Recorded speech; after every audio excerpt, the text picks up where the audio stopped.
มสาระความรู้ก่อนใครได้ที่ RSU WisdomTV ทางระบบทีวีดาวเทียมหรือผ่านแอปพลิเคชัน RSU WisdomTV ดาวน์โหลดแอปพลิเคชันได้ที่ Google Play และ App Store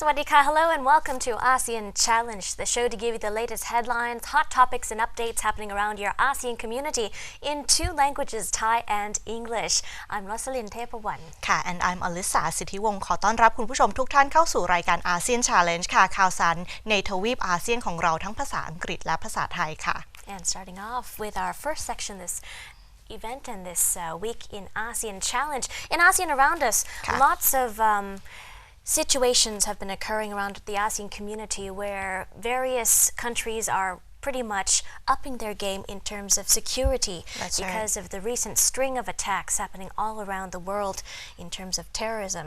So taking a look at what's happening in Malaysia, in a recent, you could say, video that has been announced by the Islamic State, they have actually come out to declare war in Malaysia and Indonesia. So as a result of that, Malaysia has created new security laws that at the same time, while offering more security, could on the other hand offer violations in terms of human rights. That's right. This new laws that have recently been applied just the beginning of this month as well. But however, there has been some concern, that's the issue ongoing about the new security measures in Malaysia, because some of the other countries, international unions, especially the United Nations, are quite concerned about what these regulations or laws might have an impact on the people as well. Right, so let's take a look at what it means in detail. What are these new security laws that have been issued and implemented by Malaysia?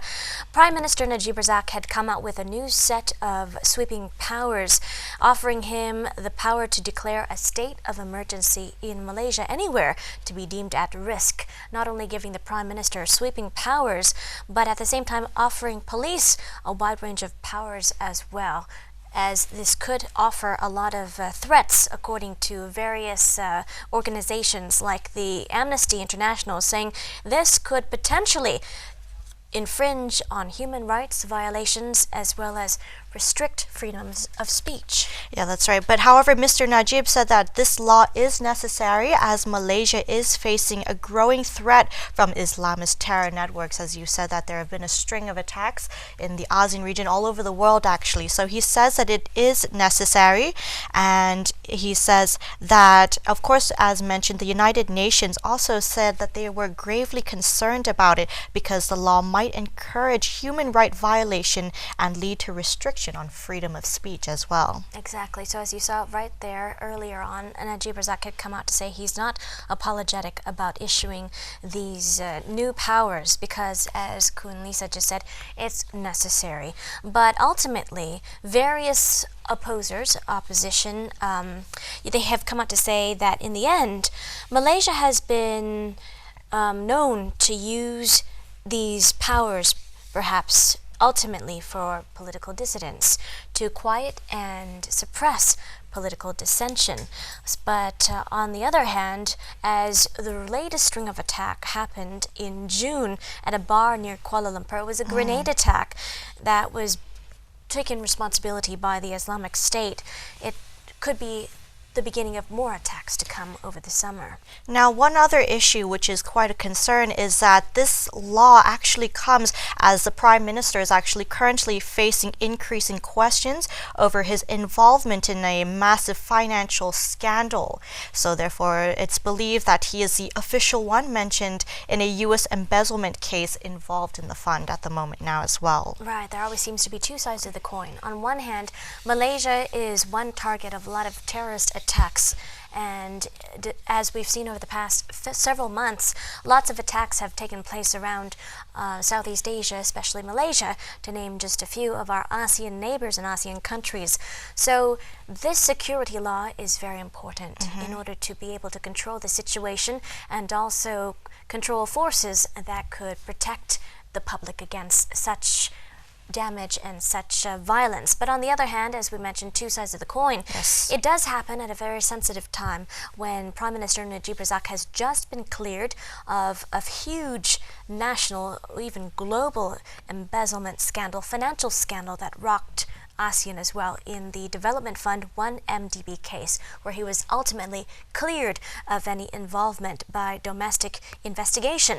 And also on the other hand, he has with Malaysia, a lot of dissension building up in the opposition political factor. This also can be a tool for the opposition to attack as well. ค่ะในช่วงแรกค่ะ ASEAN Around Us เราก็มาดูที่ประเทศมาเลเซียนั่นเองค่ะซึ่งตอนนี้นะคะก็มีกฎหมายความมั่นคงฉบับใหม่ซึ่งทางมาเลเซียก็มาเริ่มบังคับใช้แล้วตั้งแต่วันที่1สิงหาคมที่ผ่านมาค่ะคราวนี้ก็คือกฎหมายฉบับใหม่เนี่ยก็ทำให้นายกรัฐมนตรีนาจิบราซักเนี่ยสามารถมีอำนาจพิเศษหลายด้านรวมถึงการกำหนดพื้นที่ความมั่นคงแต่คราวนี้ทาง UN ก็มีความกังวลว่าอาจจะเกิดปัญหาตามมาด้วยนั่นเองค่ะแต่ว่าทางนายกรัฐมนตรีก็บอกว่ามีความจำเป็นเพราะว่าในช่วงนี้ก็มีการ terrorist attack นะคะจากหลายฝ่ายจากหลายประเทศก็เลยต้องการความมั่นคงเพิ่มเติมนั่นเองใช่แล้วค่ะก็ทั้งนายกรัฐมนตรีของประเทศมาเลเซียพร้อมกับตำรวจก็จะได้มีอำนาจเพิ่มเติมในการควบคุมสถานการณ์ซึ่งหลายฝ่ายก็ออกมาพูดว่าอันนี้อาจจะอันตรายเช่นกันนะคะ so the situation is quite you could say developing in Malaysia in terms of security and the political sector as well.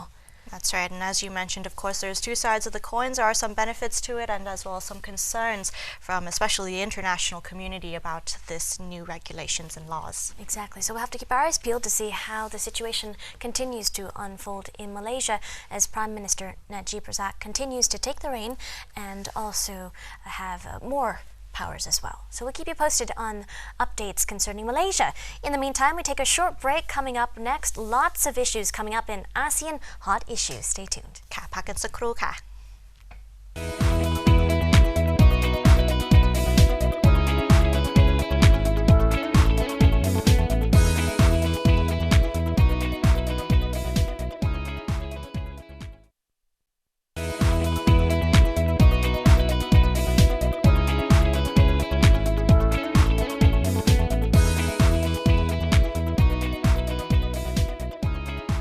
Welcome back to the show into ASEAN Challenges ASEAN Hot Issue. Lots of highlights happening over the past couple of weeks in our ASEAN community. Taking a look first at what's happening with the TPP or Trans-Pacific Partnership Agreements among our ASEAN community. That's right. Well, first off, no, that's right. So we're taking a look at, in specifically the United States and Singapore, and of course the TPP, or also known as the Trans-Pacific Partnership, is currently a talk that is going on between these two countries. Recently, the Prime Minister of Singapore visited the United States, of course, and they had a luncheon, and of course they tried to push for the TPP to happen. Right, and with the latest news here, U.S. Secretary of State John Kerry, along with Vice President Joe Biden here, had hosted the Singaporean Prime Minister Lee Hsien Loong for a lunch at the State Department, where they discussed in more detail the Trans-Pacific Partnership, or TPP here, that we see that has been encouraged by President Barack Obama and will be one of his biggest projects that he polishes before he leaves office in January. And a little bit more here, Singapore is one of 12 nation signatories in the TPP, which President Obama hopes will be approved ultimately before he leaves office. But here, Kerry had come out to praise Singapore's leader for their defense of this multinational trade deal that at the same time has been seen as quite controversial all throughout the world. That's right. As Barack Obama is trying to push for this to happen before he leaves office, as you mentioned, this is partially also because there are some parties that do oppose the TPP from happening, and this includes the presidential candidates that are currently running at the moment, including Hillary Clinton from the Democrat Party and as well as Donald Trump from the Republican country as well. So that's part of the the disagreement on the TPP, whether it should happen or not happen. Right. There has been a lot of controversy surrounding who benefits from the TPP the most, and opposition would say that it benefits the United States tremendously, whether they're farmers, the pharmaceutical companies, and the agricultural industry in the U.S., which engages in contracts with the signatories of the TPP, while on the other hand, it would also benefit other specific signatories in ASEAN. But ultimately, some would say it's the U.S. that would benefit the most, resulting in lots of opposition from particular countries, but at the same time, other countries would want to join in the bandwagon, like Thailand as well. That's right. And Obama, he believes in it because he says that the TPP will be able to fix problems in a previous trade deal, the 1994 North American Free Trade Agreement, and will also create jobs by allowing people around the world to buy U.S. products. The TPP also aims to liberalize commerce in 40% of the world's economy and would be a check against China's influence in Asia. Right, a counterbalance to perhaps the ASEAN community and China's, you could say, partnership with various countries around Southeast Asia as well. ค่ะเรามาดูกันในส่วนของข่าวแรกในอาเซียนฮอตอิชชูค่ะระหว่างประเทศสิงคโปร์กับสหรัฐอเมริกานั่นเองค่ะซึ่งตอนนี้นะคะก็มีการคุยกันเรื่องการตกลงหุ้นส่วนเศรษฐกิจภาคพื้นแปซิฟิกนั่นเองค่ะซึ่งก็บางฝ่ายก็เห็นด้วยบางฝ่ายก็ไม่เห็นด้วยแต่ว่าตอนนี้นะคะทางประธานาธิบดีโอบามาก็ต้องการให้รัฐสภาอนุมัติข้อตกลง TPP ก่อนที่ทางโอบามาจะหมดการดำรงตำแหน่งในวันที่20มกราคมปีหน้านั่นเองค่ะใช่ค่ะแล้วก็ในขณะนี้นะคะก็อย่างที่คุณลิซ่าบอกก็มีหลายส่วนที่เห็นด้วยแล้วก็หลายฝ่ายที่ไม่เห็นด้วยอย่างเช่นฮิลลารีคลินตันแล้วก็โดนัลด์ทรัมป์ในขณะนี้ก็ไม่เห็นด้วยแต่ว่าในเวลาเดียวกันประเทศสิงคโปร์นะคะแล้วก็ผู้นำสิงคโปร์ก็เป็นหนึ่งฝ่ายที่เห็นด้วยอย่างแรงก็เลยจะมีการถกกันต่อไปAlright, so we'll have to see what happens next, and will we be able to come to this agreement before Obama finishes his duties in office? Right, 6 months to go in January. We'll keep you posted on updates with the TPP. Over to Indonesia for some updates here, as Indonesia has really flexed its iron muscles and iron fist on illegal fishing all throughout the country, with the sinking of dozens of foreign fishing vessels all around the country here. 71 in particular foreign vessels were sunk over in Indonesia as they move to really clamp down on illegal fishing. But altogether, there have been lots of updates concerning Indonesia's move to really take a hardline stance against illegal fishing. According to President Joko Widodo, since 2014, the country itself has seen a lot of destruction of more than 170 illegal fishing boats from many countries all around. In fact, Indonesia blew up more than 20 foreign fishing vessels in April, just April, 1 month alone. But according to authorities, it won't be enough for the upcoming sinkings. There will be more to come. And it also said in March, Indonesia also destroyed a Nigeria-flagged Viking with explosives. The ship was wanted around the world for illegally taking toothfish from southern waters. ใช่ค่ะประเทศอินโดนีเซียนะคะตอนนี้ก็นับว่าเคร่งครัดมากในการทำลายเรือประมงจากประเทศอื่นๆนะคะเพื่อที่จะเป็นการโชว์อำนาจในเวลาเดียวกันก็คือ stance ที่แรงขึ้นในการต่อต้านการตกปลาการประมงแบบ ผิดกฎหมายใช่แล้วค่ะแล้วคือซึ่งตอนนี้นะคะทางการอินโดนีเซียก็เตรียมจมเรือประมงต่างชาติที่ยึดไว้เป็นของกลางอีก71ลำซึ่งจะเกิดขึ้นในวันชาติวันที่17สิงหาคมนี้นั่นเองค่ะThere you go. So updates coming from Indonesia as the leader Joko Widodo takes a harder stance against the violations happening all around Indonesia. But still in Indonesia, some more updates concerning attacks on Buddhist temples. Indonesia had come out to detain 7 people so far after a riot caused damage to Buddhist temples in northern Sumatra Island. That's right. At the moment now, of course, the 7 people in northern Sumatra Island are on suspicion, of course, of attacking several Buddhist temples, and in which Indonesia, even though is known of being majority of Muslims, right. there are some Chinese descendants, of course, who are Buddhist and other religions as well. There have been previous attacks before in Indonesia, so that's a problem that they are facing on an ongoing situation. Right now, the situation is quite sensitive concerning a tug of war going on around Southeast Asia between Buddhism and Islam, you could say. We could see a lot of issues happening, say in Myanmar, for example, still also in Indonesia and Malaysia.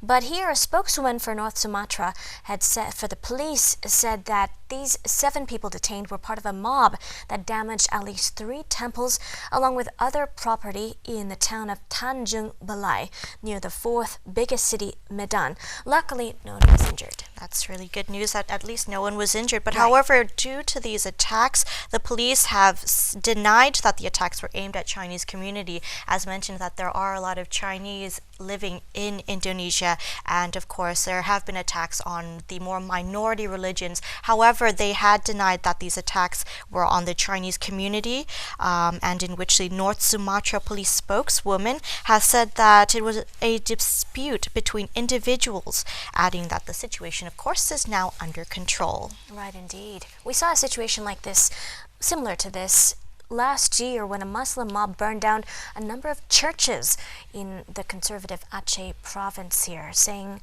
that the churches did not have the right building permits. As a result, that kind of justified their burning down of the buildings. And after that, officials clamped down on the perpetrators and controlled the situation. And according to officials now, they say the situation is under control. That's right. มาดูกันในส่วนข่าวที่ 3 ค่ะก็ยังอยู่ที่อินโดนีเซียกันเหมือนเดิมนะคะแต่ว่าคราวนี้ค่ะทางตำรวจของอินโดนีเซียค่ะก็ได้จับกุมผู้ต้องสงสัยอย่างน้อย7 คนที่ร่วมกันก่อเหตุจลาจลก็มีการเผาทำลายวัดพุทธนั่นเองค่ะซึ่งตอนนี้นะคะก็คือเราก็อย่างที่เราทราบกันว่าประเทศอินโดนีเซียเนี่ยส่วนใหญ่แล้วประชากรจะเป็นศาสนามุสลิมนั่นเองแต่ว่าก็มีประชากรส่วนหนึ่งที่นับถือศาสนาพุทธศาสนาคริสต์เหมือนกันนะคะก็เคยมีปัญหาแบบนี้เกิดขึ้นกับศาสนาคริสต์มาก่อนแต่ว่าคราวนี้ก็เป็นวัดพุทธนั่นเองที่มีการบุกเผาทำลาย Right, and with that said, we'll keep you posted on more situations like these, as what we see happening over the past year is a lot of skirmishes in terms of religion and faith, and a tug of war continuing on in around our ASEAN community. So we'll keep you posted on more updates concerning those conflicts that continue, and hopefully it'll be an example for the ASEAN community to take preemptive efforts to prevent. All right, so some lighter news updates now, Right. turning to Malaysia now, and in which, of course, its national airline carrier, Malaysia Airlines, has plans to buy 50 737 MAX jets. A big purchase here amounting to $5.5 billion in list prices. They're even considering more jets as well, 25 more to add to their collective group, you could say. Altogether, the deliveries are set to be complete by the year 2019. So it's a big deal. Yes. A big expansion by Malaysia Airlines. Now, in a separate statement from Boeing, it says that the firm order is for 25 737 MAX 8s, while the options are interchangeable between MAX 8s and MAX 9s. So hopefully these new airlines will, of course, upgrade Malaysia Airlines. There have been quite a few news in the past few years, of course, and so hopefully this will bring good news to the airlines of Malaysia. So, right, Malaysia Airlines will get a complete makeover because apparently these new aircraft fleets are expected to gradually replace its original fleet of 56 737-800s. And so perhaps with this new makeover, it'll grant more safety for not just the company itself, but of course for commuters and passengers as well. As for Chief Executive Peter Bello, he says that this deal is a game changer for Malaysia Airlines with much lower cost and greater efficiency, and of course will pass on to our loyal customers with lower fares. It will also have slimline seats and Wi-Fi connectivity as well. So not just new plane, but new technology as well, with very innovative facilities, you could say. Slimline seats, they say. Yes. As well. So interested to see how that's going to be. But altogether, they're not only going to expand their fleet of aircrafts, but they're perhaps also going to expand their routes as well. So a big recovery for Malaysia Airlines. ค่ะมาดูกันในส่วนของ Malaysia Airlines ค่ะซึ่งตอนนี้นะคะเขาก็ได้วางแผนที่จะซื้อเครื่องบิน Boeing B737 MAX จำนวน50ลำด้วยกันด้วยวงเงิน 5.5 พันล้านดอลลาร์นั่นเองซึ่งก็มีกำหนดการส่งมอบเครื่องบินภายในก็เริ่มต้นที่ปี 2562 นั่นเองค่ะ ค่ะ And we'll keep you posted on updates concerning Malaysia Airlines as they do their best to overhaul the company and give it a fresh new image. There you go. Moving on from Malaysia, we head over to Japan for some updates concerning their deep concern, according to Japan's annual defense review. They came out to express this concern over what it sees as China's coercion in dealing with other nations. So once again, the issue of the South China Sea cannot be averted as it affects everyone in ASEAN as well as Japan as well in China. And recently, there was an ICJ, International Court of Justice ruling that had really said that China has no power over the South China Sea and actually has been in favor of the Philippines, to which the Chinese government had ignored. That's right. This is what they call the white paper, and in which, of course, had a review come out on August 2nd, which was last Tuesday, and in which China's reaction to this, of course, has refused to recognize the ruling. Japan called on China to adhere to the verdict, of course, which it was said was binding. Beijing retorted, by warning Tokyo not to interfere. Right, China has continued to move and follow its policy of dealing with ASEAN countries on a bilateral kind of basis without foreign or third-party interference. But at the same time, Japan and the United States continue to observe the situation very cautiously and very carefully and expressing their disagreement with how the situation is unfolding. But altogether, China is still refusing to not just recognize the ruling, but recognize third-party arbitration as well.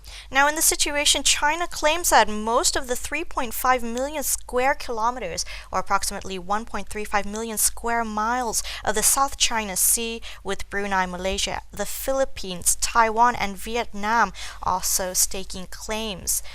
So therefore, there's still a great dispute, of course, over the South China Sea. But however, this white paper that Japan has come out with not only concerns about China only, but also talks about North Korea as well, as North Korea's military power is gaining during at the moment now, and of course is in concerns of missiles and explosives, which is a concern to Japan during the moment now. Right, and with that said, after the ruling, China had actually strengthened and reinforced its units along the South China Sea, Spratly Islands, for example, and other areas, just to show its might and its disagreement, you could say, with the ruling from The Hague.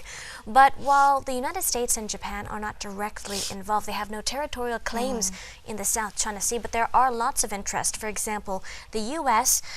has operating fleets from bases in Japan and South Korea. Japan has Asia's second biggest indigenous navy, with lots of interest all around the ASEAN community as well in terms of investments.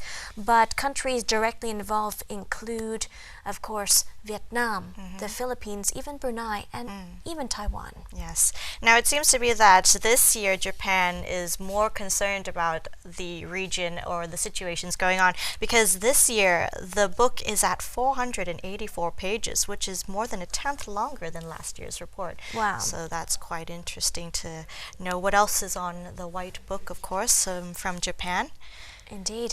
And there you go. We'll keep you posted once again on updates concerning the South China Sea dispute as it continues to spiral. And many were hoping that the Hague resolution could ultimately be the ultimate resolution to the CJ dispute, but apparently not just yet. ค่ะ Yes, มาดูกัน yes. ในส่วนของ ASEAN Hot Issue ข่าวสุดท้ายค่ะมาดูกันที่ญี่ปุ่นซึ่งทางกระทรวงกลาโหมของญี่ปุ่นก็ได้เผยรายงานวิเคราะห์สถานการณ์ประจำปีนั่นเองซึ่งที่เขาเรียกกันว่าสมุดปกขาวนั่นเองก็จะเป็นการแสดงความวิตกกังวลอย่างลึกซึ้งต่อสถานการณ์ภายในภูมิภาคนั่นเองค่ะก็จะมีเรื่องของทะเลจีนใต้บ้างแล้วก็จะมีเกี่ยวข้องกับเกาหลีเหนือด้วยแต่คราวนี้ทางจีนก็บอกว่าไม่ใช่เรื่องที่ญี่ปุ่นควรจะเข้ามายุ่งเกี่ยวข้องด้วยนั่นเองค่ะความยาวของสมุดปกขาวในปีนี้ก็ยาว484หน้าเลยทีเดียวค่อนข้างจะยาวมากๆ ใช่ค่ะ to express Japan's concern for the situation and we'll probably be seeing more papers to come from various countries expressing disagreement as well but we'll keep you posted on those developments and that wraps up ASEAN Hot Issue for this week. Let's take a short break. Coming up next, ASEAN Calendar. Stay tuned. พักกันสักครู่ค่ะ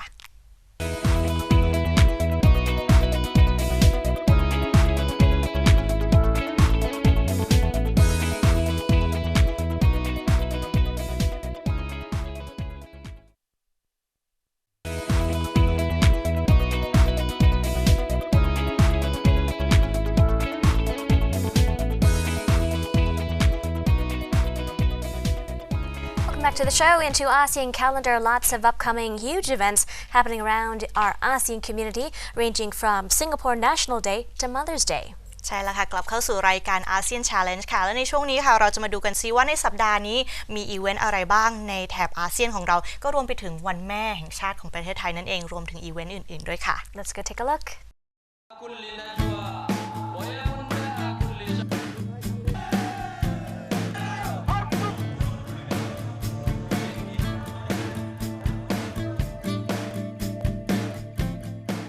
The National Day in Singapore is celebrated every year on the 9th of August in honor of the birthday of the nation. On 9th of August 1965, Singapore separated from the Federation of Malaysia and became an independent country. The first National Day is celebrated in 1966 in Singapore. The National Day in Singapore is celebrated with a grand parade in the Padang or Singapore National Stadium with amazing live performances, music and fireworks. This parade has become the biggest national event in Singapore. On this day, many political leaders appear at the public events and talk about the nation's heritage, laws, history, people, about recent events and future projects.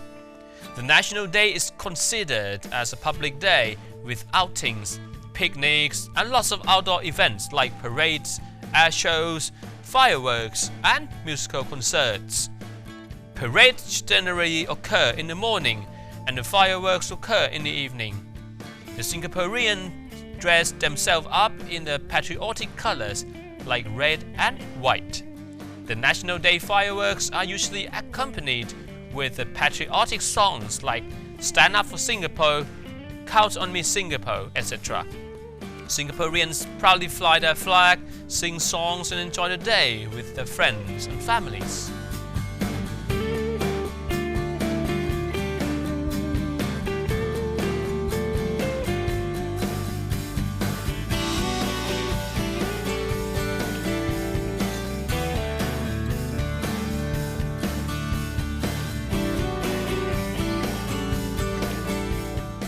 Mother's Day celebrations in Thailand.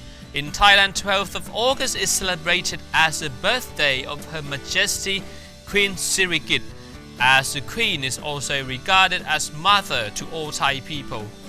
This day is also celebrated as Mother's Day. The celebrations for the Queen and for Mother are being held every year without cease since 1967. A few weeks before Mother's Day, people around the country raise national flags and the blue flags, which is a flag of the Queen. Also, houses are decorated with a portrait of Her Majesty the Queen.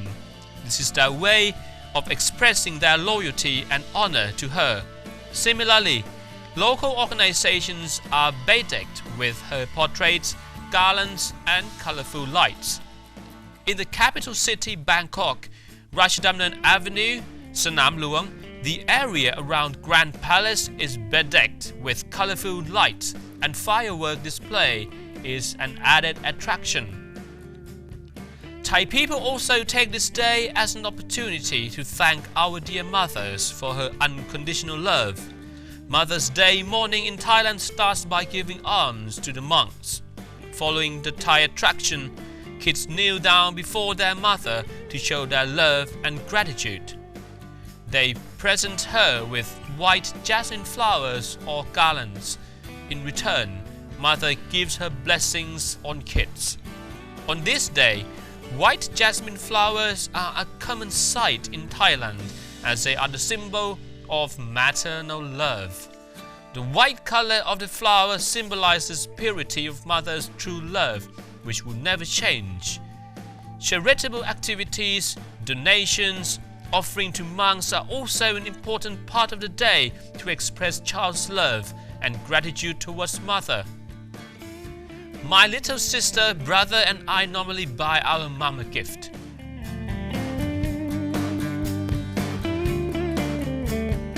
Independence Day. Independence Day of Indonesia is a day that marks when Indonesia was declared independent from the Netherlands. This day is filled with festivities and celebrations. Despite the fact that Indonesia declared its independence from the Dutch government on August 17, 1945, it wasn't until 2005 that the Dutch accepted this date as the official date for Indonesia's independence. Preparations for the Independence Day begin way in advance before festivities begin. There are decoratings hung around throughout the city, with the President's Palace buildings decorated in red and white. Groups of people arrange for community service activities where residential areas are cleaned up. Neighborhood association coordinates special activities for the children and even request for sponsorship for prizes for the children. The people are required to hoist flags on their residence for a certain period of time. The president then addresses the nation on the eve of Independence Day. There are a lot of commemorations on local TV channels showing the struggle for independence.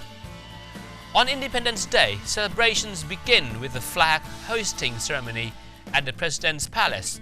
This is accompanied by high school students chosen from across the country, displaying a colorful show, and the public is able to enjoy various fun activities and contests. On a Sunday after the Independence Day, the government hosts a parade of marching bands.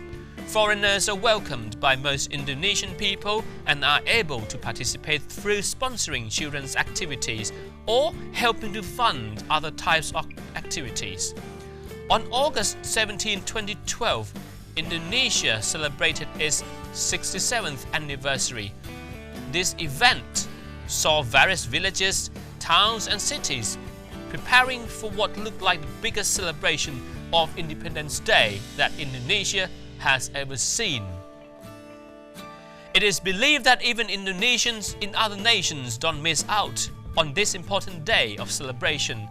A unique thing about the celebration of this day in Indonesia is that all ceremonies are conducted simultaneously in all regions, from schools to official government offices, including the ceremony presided over by the president and attended by different groups, officials, armies, veterans, and members of the public. The celebration of Independence Day is of great significance of the people and history of Indonesia.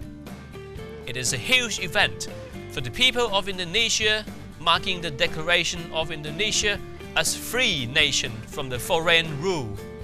it was the day that the Indonesian flag was unveiled. The flag is of great importance to the country and its citizen with its red color showing courage and white purity. The flag is flown with the greatest honor and utmost respect as a sign of patriotism and true nationalism. Independence Day is not only done on land but also on sea and in air to show that the land, sea and air of the nation no longer belongs to the colonial rule but belongs to Indonesia and its citizens.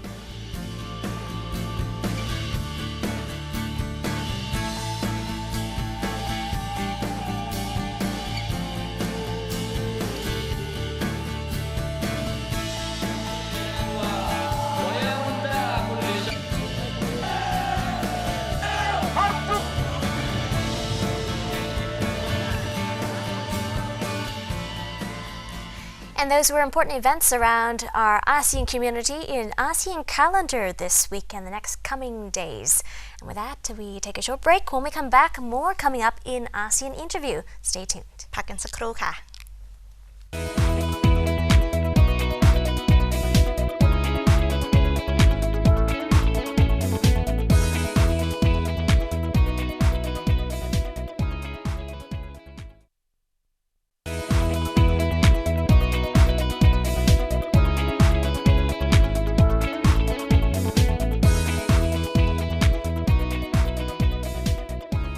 Welcome back to the show. Into ASEAN interview, we discuss a very important and heavy issue happening in Indonesia with the move of its war on drugs, leaving little room for rehabilitation.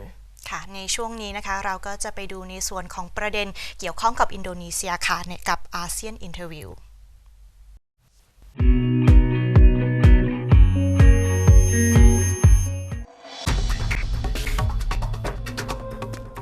A government minister and a human rights activist say that instead of execution, proper rehabilitation programs are needed in Indonesia's war against drugs. As Indonesia ramps up its war on drugs with widely publicized executions of drug traffickers that started last Friday, the 29th, state funding for rehabilitation is on the decline. That leaves thousands of people with few affordable treatment options in a country that within years has gone from being a transit point to one of Southeast Asia's biggest markets for narcotics. A traditional rehabilitation center in Indonesia claims to have treated hundreds of drug addicts using streaming herbal baths and prayers. The small complex of dormitories that houses around 30 people at a time is government-backed and uses no medication in its treatment. The free service is provided by an Islamic priest who is locally known as the boiling priest. He immerses two recovering addicts in a steaming hot bath each time for about 20 minutes as he bestows prayers on the men. Dan keyakinan kita, hati kita untuk sungguh-sungguh pasti akan bisa pulih, artinya bukan sembuh tapi pulih, kembali pulih, biar nanti dengan rasa dekatnya kepada Allah hanya pasrah semuanya, tidak ada obat narkoba, nggak ada lagi. Rizky Mulyadi, 26, has been staying at the center for 2 weeks after failing to overcome his 6-year-long addiction to crystal amphetamine or meth through orthodox treatment. Yang saya rasakan ya kondisi badan saya perlahan memulih. Dari sakaunya, sabu, saya pakai sabu udah kira-kira 6 tahun, hampir setiap hari. Ya, saya rasakan mulai normal. The government estimates that there are around 6 million drug users in the country of 250 million.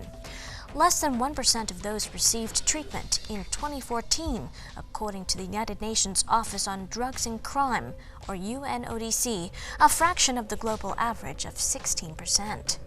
Anggaran di Kementerian Sosial tidak dimungkinkan untuk itu. Anggaran di Kementerian Hukum dan HAM juga tidak tersedia. Jadi artinya bahwa memang kita membutuhkan support anggaran untuk bisa melakukan rehabilitasi bagi korban penyalahgunaan narkoba untuk bisa melakukan rehabilitasi lebih banyak lagi.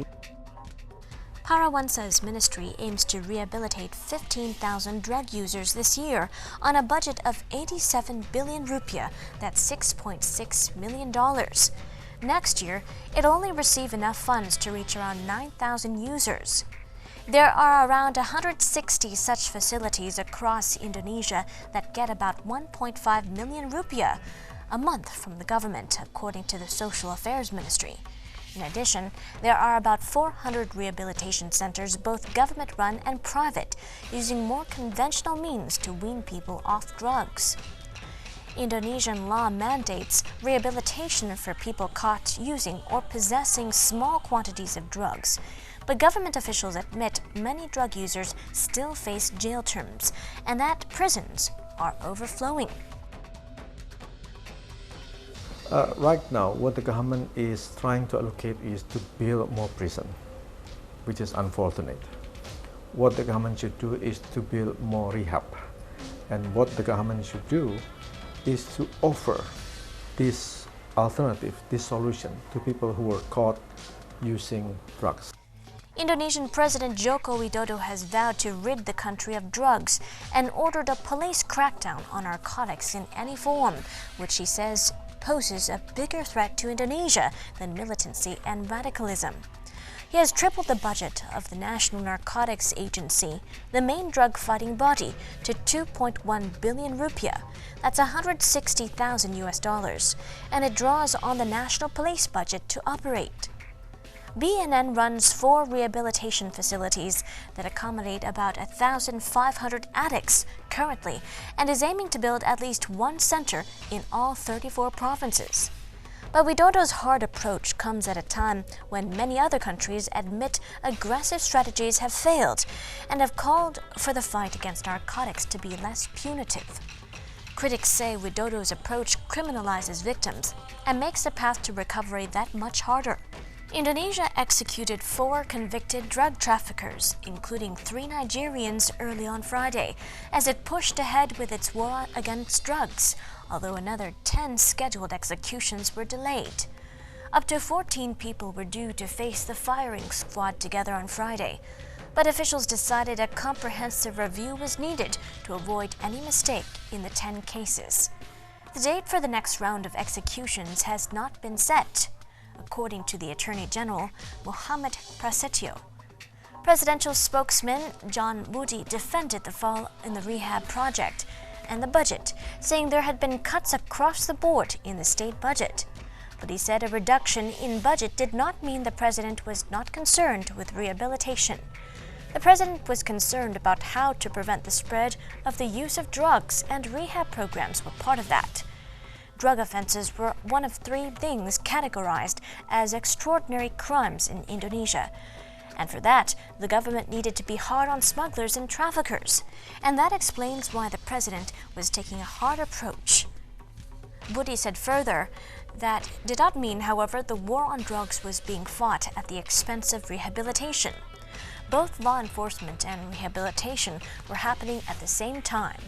He added that rehabilitation was only written into the law 2 or 3 years ago, so it would take time to increase it to the necessary level.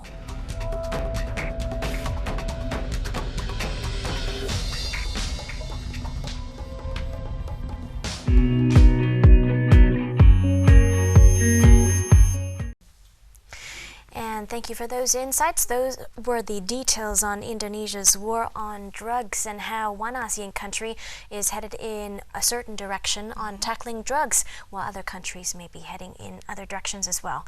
And that wraps up ASEAN Interview and ASEAN Challenge this week. Thanks for joining us, and we'll see you again very soon next week. That's all for both of us. I'm Alyssa Sithiwong. And I'm Rosalyn Tepawan. สวัสดีค่ะ